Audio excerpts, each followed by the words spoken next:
Welcome to the Stimpack Podcast. Stimpack is a Haiti-focused think tank and interventional NGO.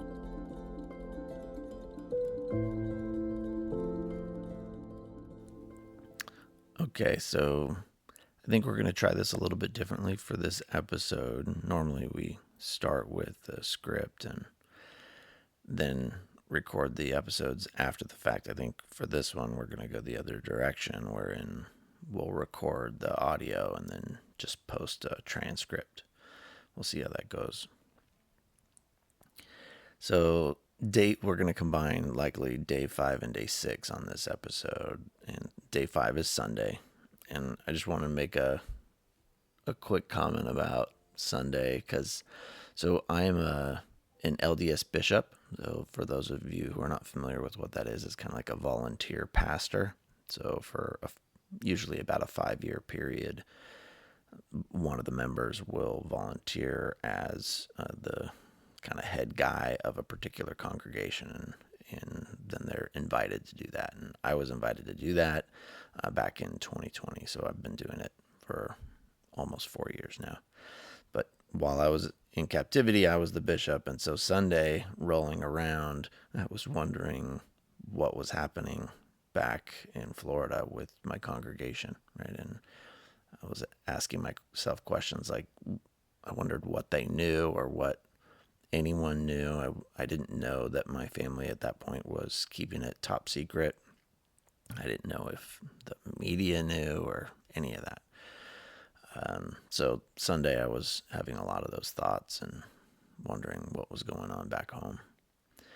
One other thing that I think is interesting that happened that Sunday, it was pretty quiet from a kidnapper standpoint. They weren't really coming in. We could hear church sounds around the area outside our window.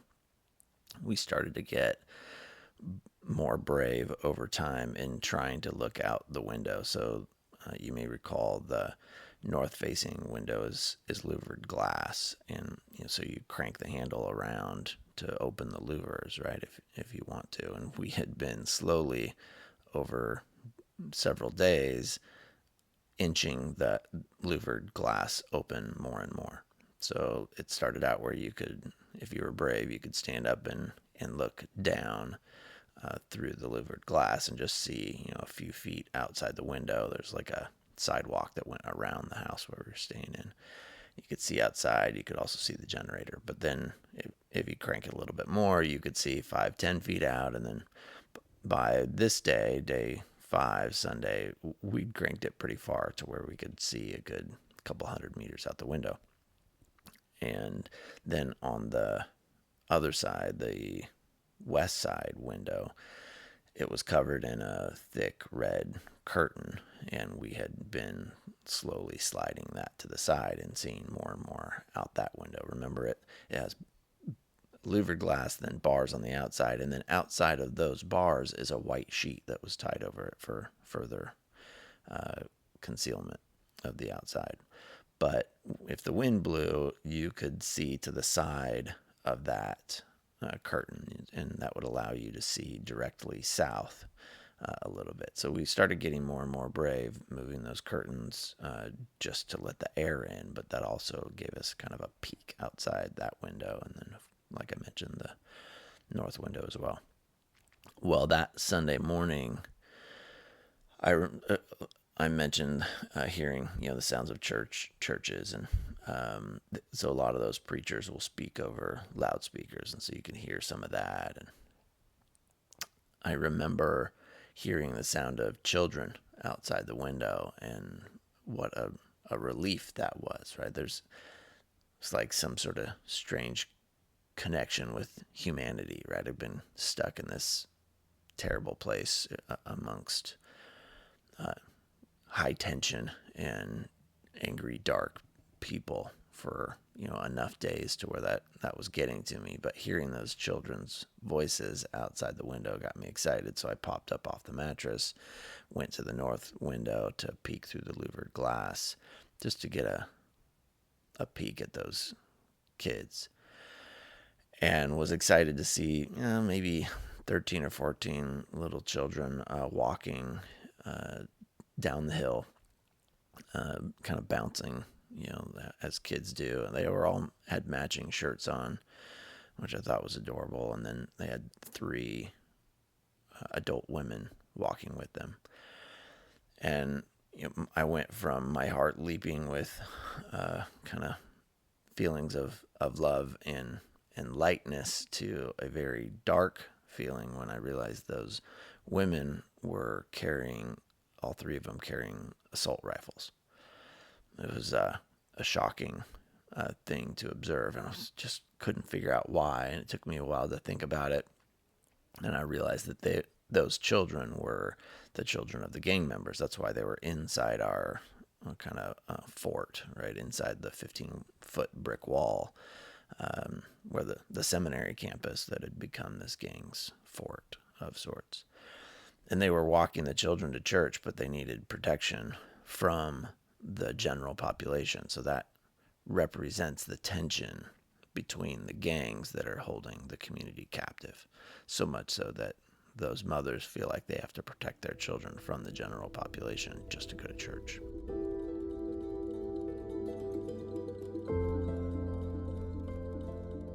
So back to my story a little bit. The only other thing of interest that happened on Sunday, day 5, was later in the evening, Chef Jeff came in and handed me my phone. I wasn't able to make any calls, but I did see a text message from my brother-in-law, Aaron, and I'll read it to you. It says, "Hey, brother, the whole family is here and praying for you. You are not alone. Each of the littles are scraping all of the change and money we can find everywhere. I've called everyone we know, and we've pulled $7,850 right now. It's hard for us to get more. We're trying. How am I supposed to get this to you? Will they let you go as soon as we pay? We miss you and love you. We are many and together. We are strong. Stay strong, Jefe, and know that we are with you. I love you, Aaron." And then, and then there's a second one. It's similar, but slightly different. Well, let me explain my reaction to this first one. So I'm deeply frustrated when I get this, because you may recall the previous day when he and I spoke, I was trying to communicate to him that I wanted the 100K, and yeah, you can take a little bit of time to get it, but this does not sound like part of our plan or what I was trying to communicate to him. Clearly, there's massive confusion happening here, and this is driving me nuts. And then he sends this other one. The first one was set in the morning, but I saw them at the same time. So here's the second one. "Jeff, there's information you don't seem to have. Your accounts are being locked down, and all we have been able to pull together are the $7,850 from your friends and $5,567.48 from your bank account. We can't get in touch with Paul. Remember, Paul's my friend in Haiti who also has volunteered to help securing cash in the country. And we haven't been able to get more access to cash in country. We're actually concerned the U.S. government is going to prevent us from getting the $13,417.48 cash to you if we don't get you out by Saturday. When there is a ransom like this, they are freezing accounts. It seems you don't know this, but you need to understand we're working to get a special allowance to fly in cash in this week, but it needs to be soon. Can you confirm that the gang that they can do an exchange soon?" So at this point, I'm just beside myself, right? I had a plan. I demanded, or I shouldn't say I demanded, not yet.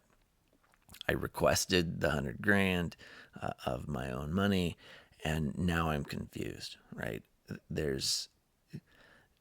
When I look back at it now and I read this message, I can see that Aaron's clearly trying to communicate to me this negotiation approach that they are trying to enact, where they lowball. which is awesome, which is what they're supposed to be doing. But I don't. I think that message is coming from Aaron, my brother-in-law in Utah, who knows nothing about Haiti or negotiations or kidnapping, right? And so I'm just frustrated. I feel like these idiots, my loved ones that know nothing, are trying to subvert my intentions, and as though they know better. So I'm just beside myself. Or I also spent quite a bit of time wrestling with, maybe this isn't code, and maybe this really is all that they could come up with, and for whatever reason my accounts are locked down, and so my own money is not accessible, or maybe some of my investment was not liquid, so he couldn't come up with anything, and all of my family and friends are broke, and this is all they could come up with, right? And or maybe they just don't care, right? Maybe they're just leaving me. Like all of those thoughts go around and around and inside your brain as you're sitting there staring at the ceiling. Anyway, that was day 5, Sunday. Now let me take a breath here, and I'll look at day 6.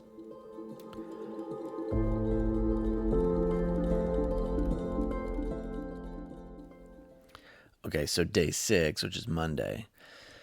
So I spent the morning frustrated about the Aaron text. I think I actually made a phone call maybe to, I think I actually made a call to Gunny on day 5 as well, kind of demanding that cash and getting frustrated with him. I don't recall. I think I also put him in touch with Paul as another option of getting cash, because I had spoken to Paul, and Paul said he could get me a significant amount of cash, maybe all of the 100K.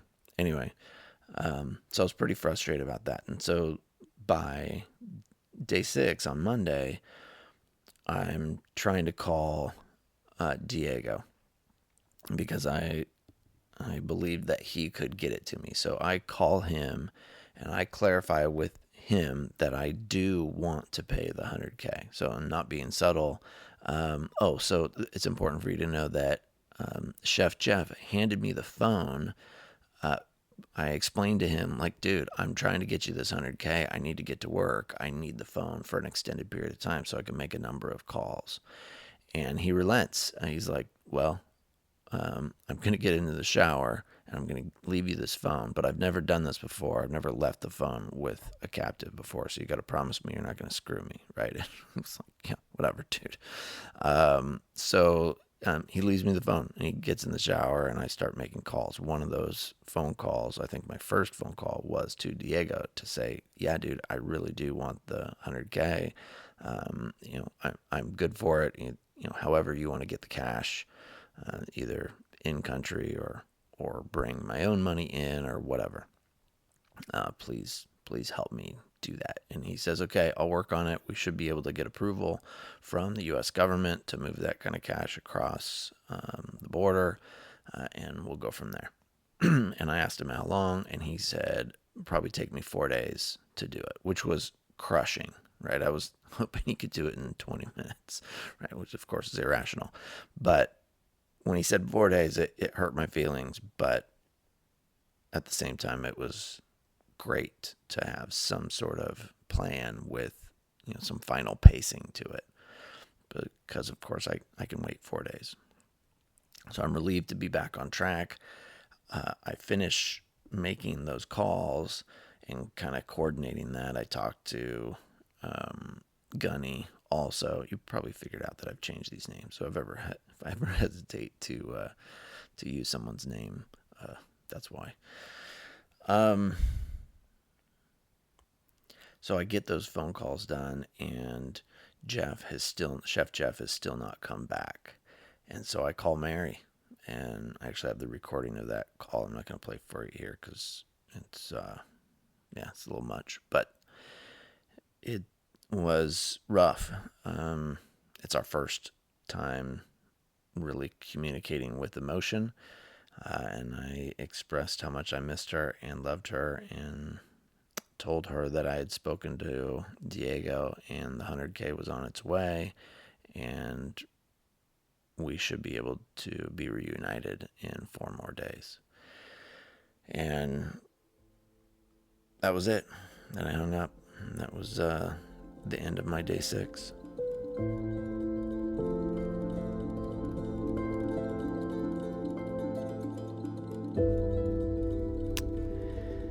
The first thing I do every morning is check Jeff's location. It's crazy to me that they have left this app alone on his phone. I check his location no less than 30 times a day. Day 5 starts with reacting to the call Jeff has placed to my big brother Aaron the day before, my oldest brother. He has agreed to be my right arm through this whole ordeal. I am told early on, maybe day 2 or 3, that usually the wives are too emotional or distressed to actually internalize all that is being said on the important phone calls. So having a trusted family member on the calls is very helpful to corroborate what is being said and for support. I don't think Aaron or I really realized what we were signing him up for in those early days. The team we have is being solidified by day 5 as well. Doug has found Austin. This was no less than a miracle. All Doug's contacts from various fields all pointed to Austin as the expert at getting kidnapped individuals out of gang-controlled Haiti.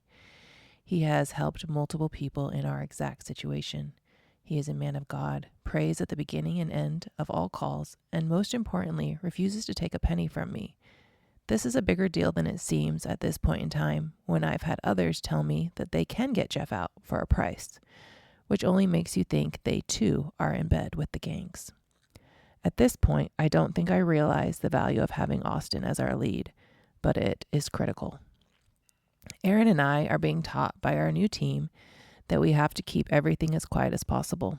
The media can never know. Any chance the gang has to realize that they have a big fish would be detrimental to Jeff and how long that they would keep him. I'm being schooled in how to keep things quiet, as well as being taught that anytime Jeff calls any of us, that we are not talking to Jeff. It is not my husband, it is the gang. And we have to presume all we are saying and all Jeff is saying is what each of us need the gang to hear.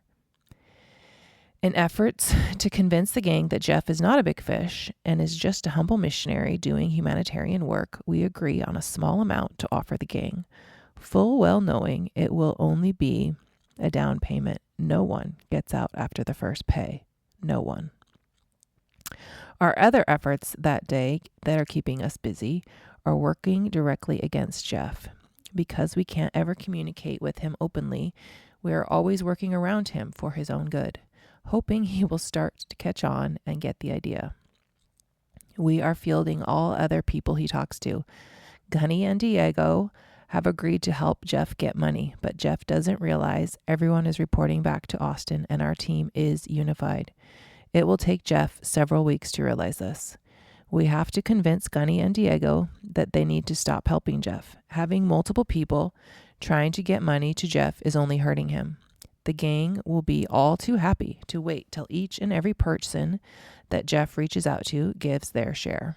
In fact, in order to preempt this, I start calling some of our closer friends that undoubtedly will pay anything if Jeff were to call them. I am instructed to have them just not even answer the phone. As awful as it sounds, it is the best way to help and get Jeff home quicker. Diego and Gunny are then instructed to tell Jeff they actually couldn't come up with the money like they thought they could the next time that Jeff reached out to them. It's important to know that all of this was killing me. If I didn't have an expert team assuring me that working directly against my husband was actually the quickest way to see him again, there's no way I could have done it. I now want to read an excerpt from my journal. These are actually letters to Jeff. It was so hard on me not to be able to talk with Jeff every day, and I knew that he had no way of recording anything either that he was experiencing. So I wrote over 100 pages of letters and notes over the 6 weeks to Jeff. That really helped when he got back to corroborate his memories of each day and to fill in his parts. So this is an excerpt from that. My brain goes to worst case so often, and then fear takes over. I stare at your picture on my phone all day and tell you of my love all day and pray you feel some of that regularly. I pray I'm not messing things up. I pray we are interpreting your calls the way you want us to. I worry you think that we are leaving you hanging. This is my worst fear. We have been told to go slow, never pay quick, or it will be a two-pay release, like the Toussaints. They reached out to me. They gave me your messages, and I hope will be helpful in giving our people the right information. That is supposed to happen today. I hope you are being tutored by our Lord, and that He is helping you know of our efforts and making sure that we stay on the same page. I didn't know that one person could cry as much as I have. I feel strength come and go from me. We have kept this quiet so far. The longer it goes, the harder that gets. Luckily, you go there a lot, and I've been saying your project isn't going well. He doesn't know when he can return, and the area he is in has terrible reception and power. Okay, that's enough of that journal. On day 6, I get a text from Jeff that takes my breath away. Then as I'm staring at the text, he calls. I run to my room and close the door, a clear sign to my family that they need to leave me alone. I've been instructed to record every conversation as we can gain intel from so many things going on in every call. So I set up the iPad next to me to record and I answer the phone. Knowing I'm not actually just talking to my husband, I say hello. We are both very emotional. Jeff seems convinced he has a solution. He's trying to console me and tell me that he's got it all covered, and he's still trying to take care of me. The call is short and we can't talk long, and I'm not allowed to tell him of our plans. We don't want the gang to know anything. Jeff tells me he thinks it will be 4 more days, and I feel sick because I am being taught that it will at least be 4 to 6 weeks. And then he has to go, and we hang up. I hate the feeling of not being able to truly communicate with Jeff. It's more painful than I ever could have imagined.